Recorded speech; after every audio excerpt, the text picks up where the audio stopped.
വാതിലടച്ചവൾ ചുറ്റും നോക്കി. റൂമിൽ കിച്ചു ഉണ്ടായിരുന്നില്ല. പാല് ടേബിൾ വെച്ച് അവൾ ബെഡിലേക്കിരുന്നു. പെട്ടെന്ന് ഡോറ് തുറക്കുന്ന സൗണ്ട് കേട്ട് അവൾ അങ്ങോട്ട് നോക്കി. കിച്ചുവിനെ കണ്ടവൾ എഴുന്നേറ്റു. ചുണ്ടിൽ വിരിഞ്ഞ ചിരിയോടെ അവൻ അവളെ ചുറ്റിപ്പിടിച്ചു. സന്തോഷായോ? മൂളിക്കൊണ്ട് അവൾ അവൻ്റെ നെഞ്ചിലേക്ക് ചേർന്നു നിന്നു. പരസ്പരം പുണർന്നു. അവർ കുറച്ചു സമയം അങ്ങനെ തന്നെ നിന്നു. അവൻ്റെ കൈകൾ അവളുടെ ഇടുപ്പിലൂടെ തഴുകി മുകളിലേക്ക് വന്നു. കഴുത്തിലായി പിടിച്ചു. മറുകൈ അവളുടെ ഇടുപ്പിനെ തലോടിക്കൊണ്ടിരുന്നു. കഴുത്തിലിരുന്ന കൈ കൊണ്ടവൻ അവളുടെ മുഖം ഉയർത്തി അവളുടെ ചുണ്ടുകൾ കടിച്ചെടുത്തു. അവളൊന്ന് മൂളിക്കൊണ്ട് അവൻ്റെ തലയിലും ഇടുപ്പിലും മുറുക്കെ പിടിച്ചു. പരസ്പരം ചുംബിച്ച് മുന്നേറിക്കൊണ്ടിരുന്നു. ചുംബനം വന്യമാകാൻ സമയം അധികം വേണ്ടി വന്നില്ല. ഇടയ്ക്കെപ്പോഴോ ശ്വാസതടസ്സമായപ്പോൾ ചുണ്ടുകളെ മോചിപ്പിച്ച് കഴുത്തിലായി മുഖമർത്തി വെച്ചു. അവൾ പിടഞ്ഞു പൊങ്ങി അവനെ മുറുക്കെ പുണർന്നു. അവൻ്റെ കൈകളും അവളെ മുറുക്കെ പുണർന്നിരുന്നു. അവൻ മുഖം ഉയർത്തി അവളെ നോക്കി. കണ്ണുകൾ അടച്ച് ചുവന്നു തുടുത്തു നിൽക്കുന്നവളെ കാണെ അവന് സ്വയം നഷ്ടപ്പെടും പോലെ തോന്നി. പെണ്ണേ, അവൻ്റെ ആർദ്രമായ വിളിയിൽ അവളൊന്ന് മൂളി. പാല് കുടിക്കണ്ടേ? അവളെ ചേർത്ത് പിടിച്ച് ടേബിളിൽ നിന്ന് പാലെടുത്ത് അവൾക്ക് കൊടുത്തു. കുറച്ച് അവൾ കുടിച്ചു, ബാക്കി അവനും. എൻ്റെ മാത്രമാകാൻ തയ്യാറാണോ നീ? അവൾ മൂളിയതും അവളുമായി ബെഡിലേക്ക് വീണിരുന്നു. അവൻ പതിയെ നെറ്റിയിൽ തുടങ്ങിയ ചുംബനം അവളുടെ ശരീരത്തിൽ ഒരിടം പോലും ബാക്കിയില്ലാതെ ചുംബിച്ചിരുന്നു. അവനെപ്പോഴോ അവന് തടസ്സമായ വസ്ത്രങ്ങൾ അവളിൽ നിന്ന് അഴിച്ചു മാറ്റിയിരുന്നു. അവനും വിവസ്ത്രനായിക്കൊണ്ട് അവളിലേക്ക് ചേർന്നു. വീണ്ടും ചുംബനവും അവൻ്റെ കൈയും അവളിൽ അലഞ്ഞു. എപ്പോഴോ ചെറുനോവ് നൽകി അവളിലേക്ക് അവൻ ആഴ്ന്നിറങ്ങി. കിച്ചേട്ടാ? ഇല്ലടാ. അവളുടെ നെറ്റിയിൽ ചുംബിച്ചുകൊണ്ട് അവൻ പതിയെ പറഞ്ഞു. വേദന മാറും. ആ നിമിഷം അവൾ അവനെ ചേർത്ത് പിടിച്ചു. സമയം കടന്നുപോയിക്കൊണ്ടിരുന്നു. ആ മുറിയിൽ അവരുടെ ശീൽക്കാരം ഉയർന്നു കേട്ടു. ഒടുവിൽ അവളുടെ മാറിലേക്ക് അവൻ തളർന്നു വീണു. കിതപ്പ് നടങ്ങിയതും അവൻ അവളുടെ നെറ്റിയിൽ ചുംബിച്ച് ബെഡിലേക്ക് കിടന്നു. അവളെ നെഞ്ചിലേക്ക് ചേർത്ത് പിടിച്ചു. രണ്ടുപേരിലും നിറഞ്ഞ ചിരിയുണ്ടായിരുന്നു.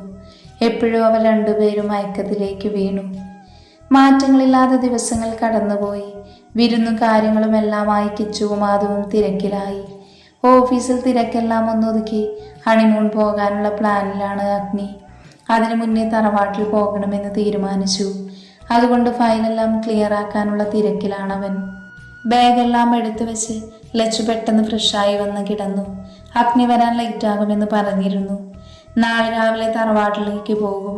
കിച്ചുവും മാധവും കൂടെയുണ്ട്. അതിൻ്റെ സന്തോഷം അവളിലുണ്ട്. ഓരോന്നാലോചിച്ച് അവൾ ഉറക്കത്തിലേക്ക് വീണു. അഗ്നി ഓഫീസിൽ നിന്നെത്തിയപ്പോൾ 11 മണിയായിരുന്നു. അതുകൊണ്ട് ആരെയും വിളിക്കാതെ എക്സ്ട്രാ കീ കൊണ്ട് അവൻ അകത്തു കയറി. ഡോറ് തുറന്ന് അകത്തു കയറിയപ്പോൾ കണ്ടു ഉറങ്ങുന്ന ലച്ചുവിനെ. ചെറിയ ചിരിയോടെ അവൻ ഫ്രഷാവാൻ കയറി. ട്രാക്ക് പാൻറ്റും ടീഷർട്ടും ഇട്ട് അവൻ പുറത്തേക്ക് വന്നു.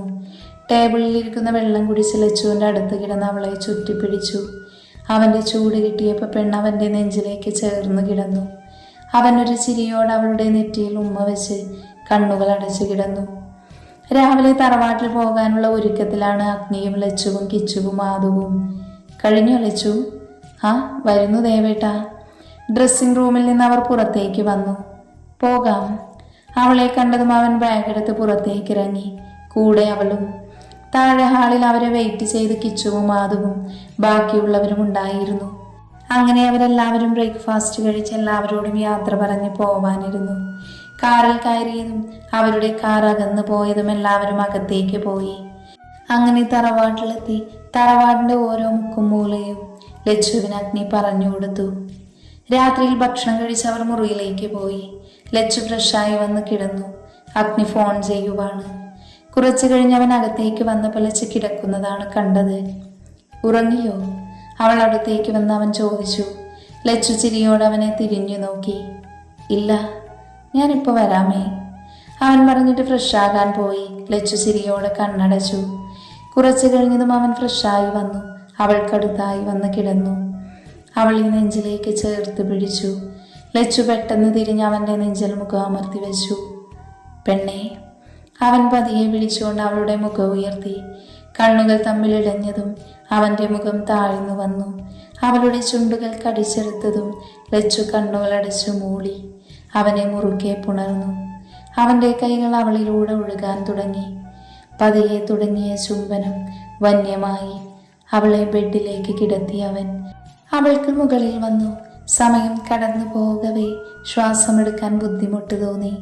അവൻ്റെ പുറത്ത് കൈകൊണ്ടടിച്ചു അവൾ. പതിയെ അവൻ ചുണ്ടുകൾ വിട്ടു. കഴുത്തിൽ മുഖമർത്തി കഴുത്തിലൂടെ അവൻ്റെ ചുണ്ടും പല്ലും അലഞ്ഞു നടന്നു. അവളിൽ നിന്നുയരുന്ന സീൽക്കാരം അവൻ്റെ നിയന്ത്രണം നഷ്ടപ്പെടുത്തി. മാറിലേക്ക് മുഖമർത്തി അവളെ കടിക്കാനും ചുംബിക്കാനും തുടങ്ങി. അവന് തടസ്സമായി തോന്നിയതെല്ലാം അവളിൽ നിന്ന് അവൻ അടർത്തി മാറ്റി.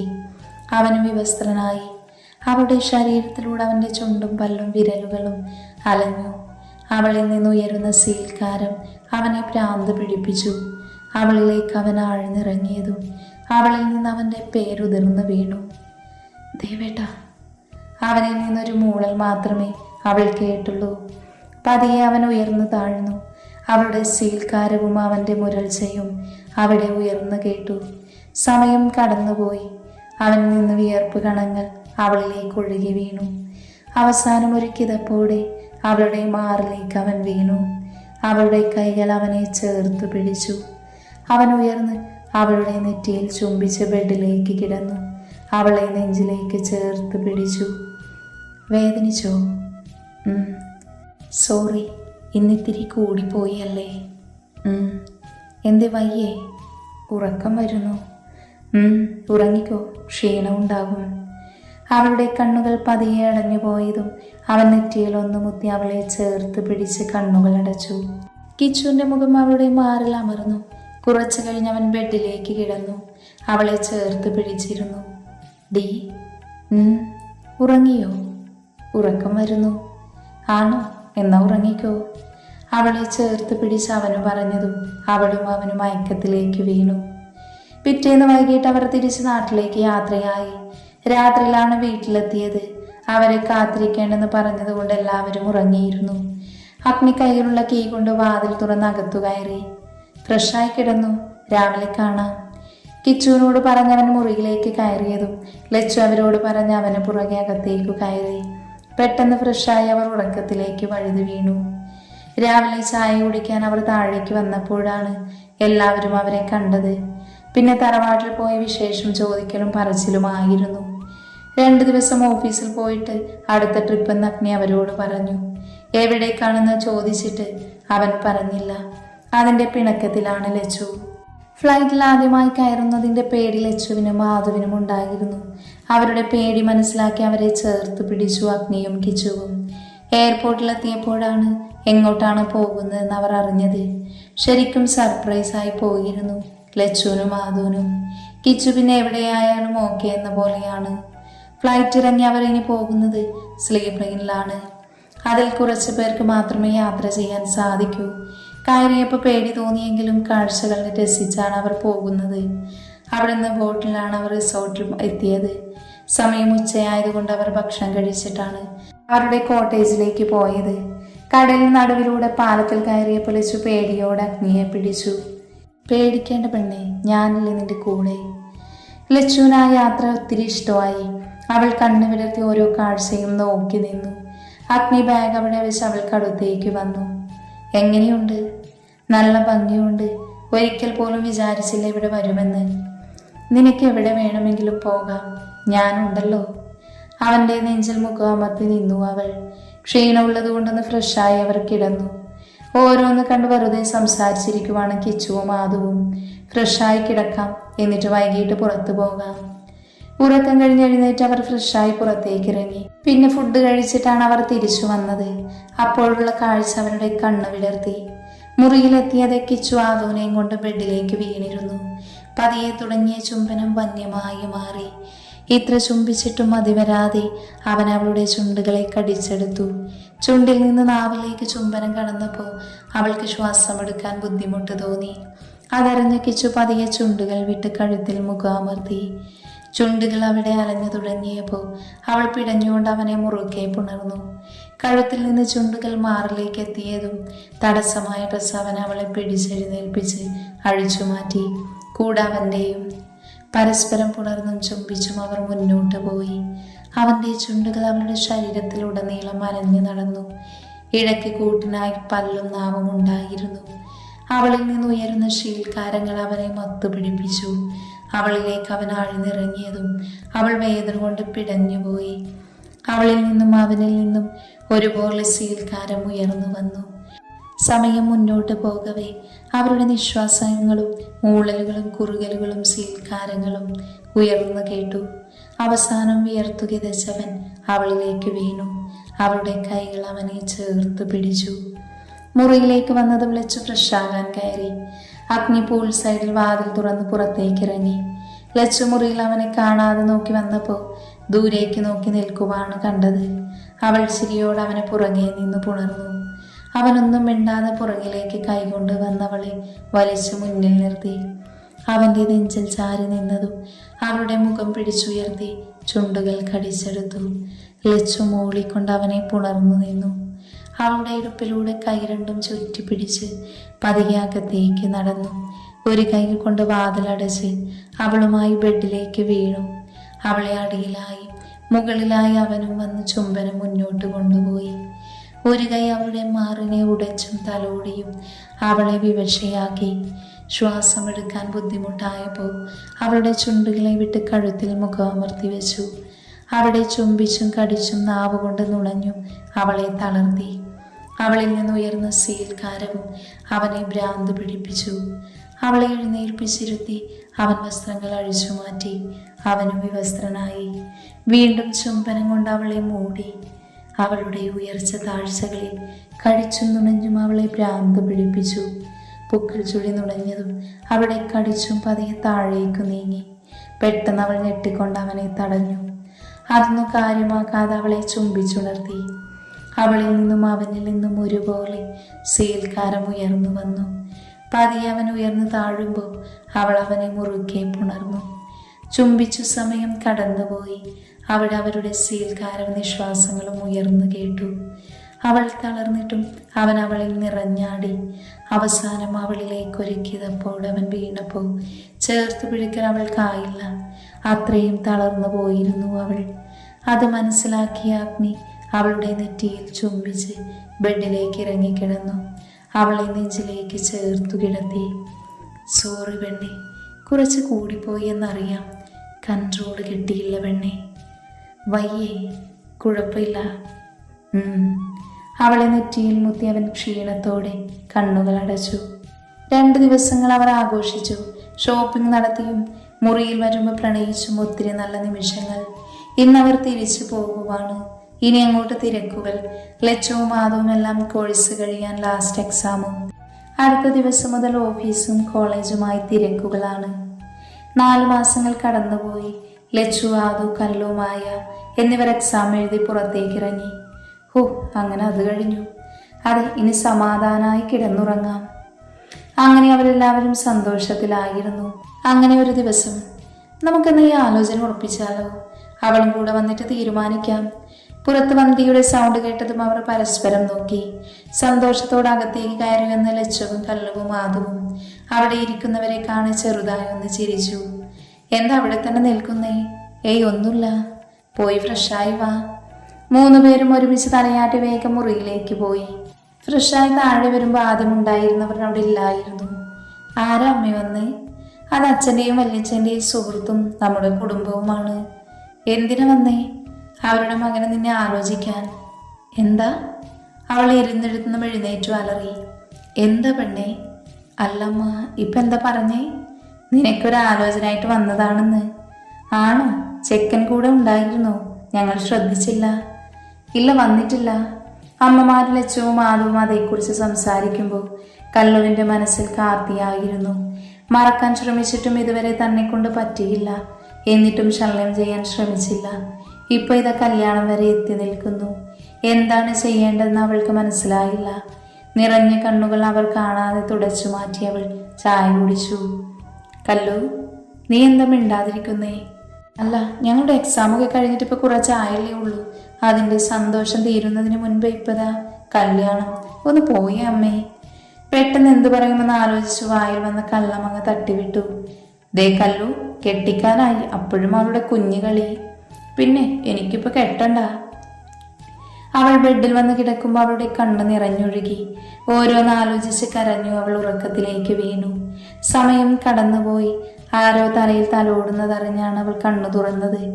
അടുത്തിരിക്കുന്ന അഗ്നിയെയും കിച്ചുവിനെയും കാണാൻ അവൾ പെട്ടെന്ന് ബെഡിൽ നിന്ന് എഴുന്നേറ്റു.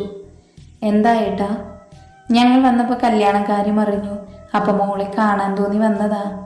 അതെ, ഞങ്ങളുടെ കൊച്ചു വലുതായി, കെട്ടിക്കാനായി എന്ന് തോന്നിയതേയില്ല. രണ്ടുപേരും അത് പറഞ്ഞു നിർത്തിയതും കല്ലുവിൻ്റെ കണ്ണ് നിറഞ്ഞു. അവൾ അഗ്നിയുടെ നെഞ്ചിൽ ചാരി അവനെ ചുറ്റിപ്പിടിച്ചു. എന്താടാ? അവളുടെ തലയിൽ തലോടി അവൻ ചോദിച്ചു. എനിക്കിപ്പോൾ കല്യാണം വേണ്ട ഏട്ടാ. അതെന്താ? കുറച്ചുകൂടെ കഴിഞ്ഞു മതി. ഞാൻ പഠിച്ചിറങ്ങിയതല്ലേ ഉള്ളൂ. ഇപ്പം നടത്തില്ല. മോൾക്ക് കണ്ട് ഇഷ്ടമായ പറഞ്ഞു വെക്കാം. ഏട്ടാ. കല്ലു, നിന്റെ മനസ്സിൽ ആരെങ്കിലും ഉണ്ടോ? ഏട്ടാ, ഞാൻ ആരാണെങ്കിലും പറഞ്ഞു. എനിക്ക് മാത്രമേ ആ ഇഷ്ടമുള്ളൂ ഏട്ടാ. ഞാനത് മറക്കാൻ ശ്രമിക്കുക. ആളെ ചോദിക്കരുത്, ഞാൻ പറയില്ല. എനിക്ക് കുറച്ച് സമയം തന്നാൽ മതി, ഞാൻ മറന്നോളാം. കരഞ്ഞോണ്ട് അവൻ്റെ നെഞ്ചിൽ മുഖമർത്തി വെച്ചവൾ. അഗ്നിയും കിച്ചുവും പരസ്പരം നോക്കി. സാരല്ല, നീ കരയണ്ട. കുറച്ചു കഴിഞ്ഞ് അവൾ ഓക്കെ ആയതും ഫ്രഷായി വരാമെന്ന് പറഞ്ഞ് അവർ രണ്ടുപേരും പോയി. അവർ പോയതും അവൾ വാഷ്റൂമിലേക്ക് കയറി പെട്ടെന്ന് ഫ്രഷായി ഇറങ്ങി. കുറച്ച് മാസങ്ങൾക്ക് ശേഷം കല്ലുവിൻ്റെ മനസ്സിലുള്ളത് ആരാണെന്ന് അറിയാനുള്ള തിരക്കിലായിരുന്നു കിച്ചുവും അഗ്നിയും. അങ്ങനെ അവർ കണ്ടുപിടിച്ചു. കാർത്തിയാണെന്ന് മനസ്സിലായതും അവർക്കെല്ലാവർക്കും സന്തോഷമായി. കാർത്തി അവർക്ക് ഇഷ്ടമായിരുന്നു. കല്ലുവിനും അവർക്കും ഇഷ്ടപ്പെടില്ല എന്നുള്ള വിചാരത്തിലായിരുന്നു കല്യാണം ആലോചിക്കാതിരുന്നത്. അങ്ങനെ കാർത്തിയോട് സംസാരിച്ചു. കിച്ചുവിനും അഗ്നിക്കും കുടുംബത്തിനും സമ്മതമാണ് എന്നറിഞ്ഞപ്പോൾ കാർത്തിക്കും സന്തോഷമായി. കാരണം അവൻ്റെ മനസ്സിലും കല്ലു ഉണ്ടായിരുന്നു. പിന്നെ എല്ലാം പെട്ടെന്നായിരുന്നു. അഗ്നി അവൻ്റെ വീട്ടുകാരോടും സ്വന്തം വീട്ടിലും അറിയിച്ചു. അങ്ങനെ എല്ലാവർക്കും സമ്മതമാണെന്ന് അറിഞ്ഞ നിമിഷം പെട്ടെന്ന് തന്നെ വിവാഹം നടത്തി. അത് കല്ലുവിലൊരു ഷോക്കായിരുന്നു. എങ്കിലും അവളും സന്തോഷത്തോടെ അവനെ സ്വീകരിച്ചു. കല്ലുവിൻ്റെതും അങ്ങനെ സെറ്റായപ്പോൾ മായ മാത്രം ഉണ്ടായിരുന്നുള്ളൂ. പിന്നെയാണ് അറിഞ്ഞത് ആദിയുടെ മനസ്സിൽ മായ ഉള്ള കാര്യം. അങ്ങനെ മായയ്ക്ക് ഇഷ്ടമാണെന്ന് പറഞ്ഞപ്പോൾ അഗ്നി തന്നെയാണ് മായയുടെ അച്ഛനോടും ആദിയുടെ കുടുംബത്തിനോടും സംസാരിച്ചത്. അങ്ങനെ അവരുടെ പ്രണയവും പൂവണിഞ്ഞു. കല്ലുവിൻ്റെ വിവാഹത്തിന് ശേഷം ആദിയുടെയും മായയുടെയും വിവാഹവും കഴിഞ്ഞു. കുറച്ച് വർഷങ്ങൾക്ക് ശേഷം ദേവേട്ട എഴുന്നേൽക്ക്. അവൻ മൂളിക്കൊണ്ട് തിരിഞ്ഞു കിടന്നു. എന്നാ പിന്നെ ഞാൻ പോകുക. ലച്ചു ദേഷ്യത്തോടെ ഡോറ് തുറന്നു. അപ്പോഴേക്കും അവൻ എഴുന്നേറ്റു. ഞാൻ റെഡിയാകാം, പോവല്ലേ? അവൾ മൂളിക്കൊണ്ട് ടേബിളിൽ നിന്ന് ബാഗ് എടുത്തു. അഗ്നി പെട്ടെന്ന് തന്നെ ഫ്രഷായി വന്നു. ദേവേട്ട, ഞാൻ എടുത്തു വെച്ചിട്ടുണ്ട് ഡ്രസ്സ്. അവൻ ഡ്രസ്സ് മാറി വന്ന് ടേബിളിൽ ഇരുന്ന ഫോൺ എടുത്ത് പുറത്തേക്ക് ഇറങ്ങി. ലച്ചു ബാഗിലുള്ള എല്ലാം ഉണ്ടോ എന്ന് ഒരിക്കൽ കൂടെ ചെക്ക് ചെയ്തു. ഹാളിൽ അവരെ കാത്തു നിൽക്കുന്നവരെ കണ്ട അഗ്നി ഗൗരവത്തോടെ പുറത്തേക്ക് ഇറങ്ങി. ലച്ചു സിരിയോടെ ഓടി വന്നു. അതോടെ എല്ലാവരും ഇറങ്ങി. കാർ നിർത്തിയത് അവർക്കരികിലേക്ക് കല്ലു ഓടി വന്നു. നിങ്ങളെന്താ വൈകിയേ? ദേ, ഇവൻ റെഡിയായി വരണ്ടേ? അഗ്നിയെ നോക്കി കിച്ചു പറഞ്ഞതും അവൻ അവളെ നോക്കി ചിരിച്ചു. മാമന്റെ കുഞ്ഞാ? കല്ലുവിൻ്റെ കയ്യിലിരിക്കുന്ന കുഞ്ഞിനെ വാങ്ങി. ഇതിനിടയിൽ 3 പേർക്കും കുഞ്ഞുണ്ടായി. അഗ്നിക്ക് പെൺകുഞ്ഞായിരുന്നു. അതോടെ ഒരാളുടെ മുഖം മാറി, ചുണ്ട് വിതുമ്പി, കരച്ചിൽ തുടങ്ങിയതും എല്ലാവർക്കും ചിരി വന്നുപോയി. ദേ, നിനക്കുള്ള പണി തുടങ്ങിക്കഴിഞ്ഞു. കാർത്തി അവർക്കടുത്തേക്ക് വന്ന് ചിരിയോടെ പറഞ്ഞു. അച്ഛയുടെ പൊന്നെന്തിനെ കരയുന്നേ? കുഞ്ഞിനെ കാർത്തിയുടെ കയ്യിൽ കൊടുത്ത് അഗ്നി അമ്മയുടെ കയ്യിൽ നിന്ന് കുഞ്ഞിപ്പെണ്ണിനെ വാങ്ങി. ഒന്നും മിണ്ടാതെ അവൻ്റെ തോളിൽ കിടന്നു. അതോടെ എല്ലാവർക്കും മനസ്സിലായി ആൾക്ക് കുശുമ്പ് കയറിയതാണെന്ന്. എല്ലാവരും അകത്തേക്ക്. കാർത്തി അവനെ അകത്തേക്ക് ക്ഷണിച്ചു. അവനകത്തേക്ക് കയറി. ആദ്യവും മായയും അവിടെ ഇരിക്കുന്നുണ്ട്. അവരുടെ കുഞ്ഞിന് 6 മാസമായതേ ഉള്ളൂ. നിങ്ങൾ നേരത്തെ വന്നു. മായേ, കുഞ്ഞുറങ്ങിയോ? വന്നപ്പോൾ കരച്ചിലായിരുന്നു, ഇപ്പോൾ ഉറങ്ങിയതാ. ലച്ചു അവരുടെ കയ്യിൽ നിന്ന് കുഞ്ഞിനെ വാങ്ങി. അഗ്നിയുടെ തോളിൽ കിടന്നെല്ലാം കാണുന്നുണ്ടെങ്കിലും കുഞ്ഞിപ്പെണ്ണിന് അതൊന്നൊരു പ്രശ്നമല്ല. അച്ഛൻ ആരെങ്കിലും എടുത്താൽ മാത്രമേ കുഞ്ഞിന് പ്രശ്നമുള്ളൂ. എല്ലാവരും വന്നില്ലേ? നമുക്ക് തുടങ്ങാം. കല്ലുവും കാത്തിയും കുഞ്ഞിനെയും കൊണ്ട് ടേബിളിന് മുന്നിൽ വന്നു. അവരുടെ കുഞ്ഞിൻ്റെ ബർത്ത്ഡേ ഫംഗ്ഷൻ ആയിരുന്നു. Happy birthday Vidvaith. എല്ലാവരും കൂടെ പാടിയതും കല്ലുവും കാത്തിയും കുഞ്ഞിക്കായി പിടിച്ചു കേക്ക് മുറിച്ചു. എല്ലാവർക്കും കേക്ക് കൊടുത്തു. അതിനുശേഷം ഭക്ഷണം ഉണ്ടായിരുന്നു. സന്തോഷായി എല്ലാവരും കൂടി സംസാരിച്ചിരുന്നു. ഇന്ന് വിദ്വൈത് കാർത്തിക് എന്ന വിധുവിൻ്റെ 1ാം പിറന്നാൾ. അതിൻ്റെ ആഘോഷമായിരുന്നു കാർത്തിയുടെ വീട്ടിൽ. എന്ന് ഞങ്ങൾ ഇറങ്ങട്ടെ. എല്ലാവരും യാത്ര പറഞ്ഞിറങ്ങി. വിധു ഉറക്കമായിരുന്നു ആ സമയം. കല്ലു കുഞ്ഞിനെ ബെഡിൽ കിടത്തി തടവെച്ചു കൊടുത്ത് ഡ്രസ്സ് മാറാൻ കയറി. ലച്ചു വാതിൽ തുറന്ന് അകത്തേക്കു കയറി. അഗ്നി അവൾക്ക് പുറകെ വന്നു. നേരെ ഫ്രഷാകാൻ കയറി. ലച്ചു ഉറങ്ങുന്ന കുഞ്ഞിനെ ബെഡിലേക്ക് കിടത്തി. അഗ്നി ഫ്രഷായി വന്ന് കുഞ്ഞിൻ്റെ അടുത്ത് കിടന്നു. ലച്ചു അവരെ നോക്കിയിട്ട് ഫ്രഷാകാൻ പോയി. കിച്ചു ആദുവിനെ നോക്കി വന്നത് കുഞ്ഞിപ്പെണ്ണ് കരച്ചിൽ തുടങ്ങി. പാലിന് വേണ്ടിയാണ്, അല്ലാതെ ഒന്നുമല്ല. ആദു പാല് കൊടുത്ത് കാൽ തട്ടി കൊടുക്കുന്നുണ്ട്. കണ്ണടിച്ച് മൂളിക്കൊണ്ട് കുടിക്കുവാണ് കള്ളിപ്പെണ്ണ്. കിച്ചു ഫ്രഷായി അവൾക്ക് അടുത്ത് വന്ന് കിടന്നു. അപ്പോഴാൾ ഉറക്കമായിട്ടുണ്ട്. നോക്കിക്കോ, ഞാൻ ഫ്രഷായി വരാം. ആദു കുഞ്ഞിനെ കിടത്തി പതിയെ അവനോട് പറഞ്ഞ് ഫ്രഷാകാൻ പോയി. കൈ രണ്ടും ചുരുട്ടി പിടിച്ചുറങ്ങുന്ന കുഞ്ഞിനെ അവൻ ചേർത്ത് പിടിച്ചു കിടന്നു. അവൻ പിടിച്ചതും ചുണുങ്ങിക്കൊണ്ട് അവനിലേക്ക് ചേർന്ന് കിടന്നു കുഞ്ഞിപ്പെണ്ണ്. അവനും പതിയെ കണ്ണുകൾ അടച്ച് ഉറക്കത്തിലേക്ക് വീണു. ലച്ചു വന്ന് പത്നി കുഞ്ഞിൻ്റെ കൂടെ കിടക്കുന്നുണ്ട്. ഫോണിലെന്തോ നോക്കിയിരിക്കുവാണ്. അവൾ കുഞ്ഞിൻ്റെ അടുത്ത് കിടന്നതും അഗ്നി ഫോൺ എടുത്ത് വെച്ച് അവൾക്ക് നേരെ തിരിഞ്ഞു കിടന്നു. അവളെ നോക്കി കിടന്നപ്പോൾ അവൻ്റെ ഓർമ്മകൾ പുറകിലേക്ക് പോയി. പ്രസവ സമയത്ത് ലച്ചു ഒരുപാട് ബുദ്ധിമുട്ടിയിരുന്നു. അത് അഗ്നിയിൽ വല്ലാത്തൊരു വേദനയാണ് ഉണ്ടാക്കിയത്. അങ്ങനെ ഓരോ ഓർമ്മകളിൽ അഗ്നി കിടന്നു. ശ്രേഷ്ഠ അഗ്നിദേവ് എന്നാണ് കുഞ്ഞിൻ്റെ പേര്. തുമ്പി എന്ന് വിളിക്കും. ലച്ചു 3 മാസം ഗർഭിണിയായപ്പോഴാണ് ആദുവിന് വിശേഷമുണ്ടെന്നറിഞ്ഞത്. അത് എല്ലാവരിലും സന്തോഷമുളവാക്കി. തുമ്പിയുടെ 1ാം പിറന്നാൾ ആഘോഷമായി നടത്തിയിരുന്നു. അതിനിടയിൽ കല്ലു തലകറങ്ങി വീണു. അന്നത്തെ സന്തോഷത്തിന്റെ കൂടെ ഇരട്ടി സന്തോഷമായി. അവൾക്ക് വിശേഷമുണ്ടെന്നറിഞ്ഞു. മായയ്ക്ക് സന്തോഷമായെങ്കിലും സങ്കടം തോന്നി. അവൾക്ക് അങ്ങനെ ഒരു ഭാഗ്യം കിട്ടാത്തതിൽ. ഒരുപാട് ബുദ്ധിമുട്ടൊന്നുമില്ലാതെ കല്ലുവിന്റെ ഗർഭകാലം കടന്നുപോയി. അവളുടെ ഡെലിവറി കഴിഞ്ഞ് അവൾ വീട്ടിലേക്ക് കൊണ്ടുപോയി. കുഞ്ഞിന്റെ നൂലുകെട്ട് ചടങ്ങ് കഴിഞ്ഞു. പേരിട്ടു. എല്ലാവരും ആഘോഷമാക്കി നടത്തി. ആ സമയം മായ വാളുവെച്ചു. അന്ന് അവൾക്കും വിശേഷമുണ്ടെന്നറിഞ്ഞു. എല്ലാവരും കരഞ്ഞു പോയിരുന്നു. അത്രയേറെ കാത്തിരുന്നു അവർ കുഞ്ഞിന് വേണ്ടി. അവൾക്കൊരു കുഞ്ഞു ചെക്കൻ ജനിച്ചു. ദീക്ഷിത് ആദിത്യൻ എന്ന ദക്ഷ്. പിള്ളേരെല്ലാം സെറ്റ്. ഓരോ വയസ്സിന് വ്യത്യാസമുണ്ടെങ്കിലും ഒരുമിച്ച് കൂടിയാൽ 4 ഒറ്റക്കെട്ടാണ്. രോഹിത് ഇന്നും വേദന തിന്ന് കിടക്കുന്നു. മരണം ആഗ്രഹിച്ചു കിടക്കുന്നതല്ലാതെ അവനെ കാലം പോലും തിരിഞ്ഞു നോക്കുന്നില്ല. രഞ്ജു പഠിച്ചു കഴിഞ്ഞ് ജോലി ചെയ്യുവാണ്. ഇടയ്ക്ക് ലച്ചുവിനെ കാണാൻ വരും. അവനൊരു ജീവിതം വേണമെന്ന് അവൾ അഗ്നിയോട് പറഞ്ഞു. അവൻ രഞ്ജുവിനോട് സംസാരിച്ചപ്പോൾ ഇനിയും സമയമുണ്ടല്ലോ എന്നാണ് പറഞ്ഞത്. രേഷ്മയാണെങ്കിൽ ആകെ അലഞ്ഞു നടപ്പാണ്. ആരും അവളെ തിരിഞ്ഞു നോക്കുന്നില്ല. ഒരു ഭ്രാന്തിയെ പോലെ തെരുവോരങ്ങളിൽ നടപ്പാണ്. അതാണ് അവൾക്ക് കിട്ടിയ ശിക്ഷ. ഇന്ന് മായയുടെയും ആദിയുടെയും കുഞ്ഞിന്റെ ബർത്ത്ഡേ. ആഘോഷമെല്ലാം കഴിഞ്ഞ് വീട്ടിലെത്തിയതാണ് എല്ലാവരും. കുഞ്ഞിപ്പെണ്ണിനെ ഉറക്കി കിടത്തി ലച്ചു അഗ്നിയെ നോക്കി ചിരിച്ചു. ഫ്ലോർ ബെഡ് വിരിച്ച് അവിടെ താഴെ കിടന്നു. അവളിലേക്ക് അവന്റെ പ്രണയം ഒഴുക്കി വിട്ടു. അവളെ നെഞ്ചോട് ചേർത്ത് പിടിച്ചു കിടന്നു അവൻ. 2 പേരുടെയും ചുണ്ടിൽ ഒരു ചിരിയുണ്ടായിരുന്നു. പഴയ കാര്യങ്ങൾ ഓരോന്നും അവരുടെ മനസ്സിലൂടെ കടന്നു വന്നു. അതിൽ സങ്കടവും സന്തോഷവും എല്ലാം ഉണ്ടായിരുന്നു. കുഞ്ഞിന്റെ കരച്ചിൽ കേട്ട് അവൻ ഫ്രഷായി കുഞ്ഞിന്റെ അടുത്ത് വന്ന് കിടന്നു. നടുക്ക് കുഞ്ഞിനെ കിടത്തി അവർ കിടക്കുമ്പോൾ പരസ്പരം കണ്ണുകൾ തമ്മിലുടക്കി. ഇനിയുള്ള എല്ലാ ജന്മവും നീയായിരിക്കണം എൻ്റെ പാതി. പരസ്പരം പറയുമ്പോൾ കണ്ണിൽ ഒരു നീർത്തിളക്കമുണ്ടായിരുന്നു. ഇതേ വാക്കുകളായിരുന്നു ബാക്കിയുള്ളവരുടെ ഉള്ളിലും. പരസ്പരം പ്രണയം പങ്കുവെച്ചവർ അവരുടെ പാതിയെയും കുഞ്ഞിനെയും ചേർത്ത് പിടിച്ചു കിടന്നു.